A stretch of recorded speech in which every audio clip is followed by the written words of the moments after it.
There are 7 steps to building a home as a service empire, and it starts by realizing that the entire home repair industry is fundamentally broken.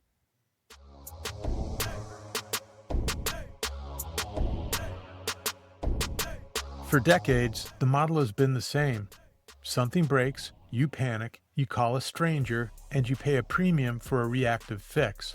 It's a terrible customer experience. But what if the goal wasn't to fix things, but to ensure they never break in the first place? That's the home as a service model.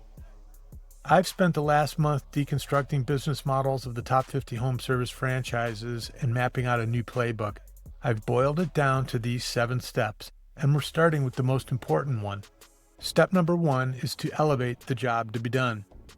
See, your customers don't hire you to fix a leaky faucet. That's the task. They hire you to ensure their home's plumbing is always reliable. One is a commoditized one-time transaction. The other is a high-value, long-term relationship. And when you sell the outcome, not the activity, you change the entire game. Step 2 is the most critical. We have to use first principles to tear down the old foundation. The entire home services industry runs on 3 broken assumptions. First, they assume value is created when things break. That's wrong. It puts you in conflict with your customer. The new truth is that the value is created by ensuring things don't break. Your product is uptime. Second, they assume the customer's job is to call you in a panic. Wrong again. The new truth is that your job is to be there before they even know there's a problem.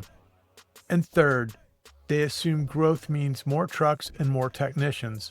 That's a slow, expensive way to scale. The new truth is that real growth comes from a smarter, more scalable platform, which brings us to step 3, design the proactive service model. You have to stop being a firefighter and start being a home health doctor. This means you install simple sensors to monitor for things like water leaks. You perform regular scheduled system checkups, and your entire focus shifts from responding to emergencies to maximizing that home's uptime. Step 4 is to re-engineer the financials. You can't fund a proactive service with a reactive transaction business model. You have to move away from lumpy, unpredictable revenue and switch to a subscription. Monthly recurring revenue, or MRR, aligns your incentives perfectly with the customer. Now, you both want the same thing, 0 failures. Step 5 is to build your technology stack. This is your moat. You need a simple, single pane of glass for the homeowner, an app that shows them the health of their home systems and makes them feel in control.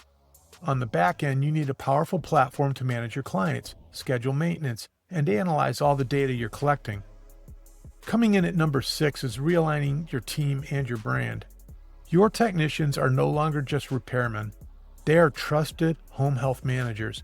You need to hire and train for communication and consultation, not just technical skills. And your brand promise has to shift from "we fix it fast" to the much more powerful promise of effortless homeownership. And finally, step 7 is to scale through a platform ecosystem. You don't have to hire every single trade yourself. That's the old way of thinking. Instead, you become the central hub. You master the customer relationship and use your platform to orchestrate a network of vetted, high-quality specialist partners. This allows you to scale rapidly without massive overhead. So, there you have it. The 7 steps to leave the broken reactive model behind and build a home as a service empire. It's a fundamental shift from selling hours to selling outcomes. Now, this was a high-level overview. If you want the full 8,000-word deep dive on exactly how to execute these steps, the financial models, the tech stack, everything, I've written a complete guide on my Substack. Find the link in the description or one of the comments below and go check it out.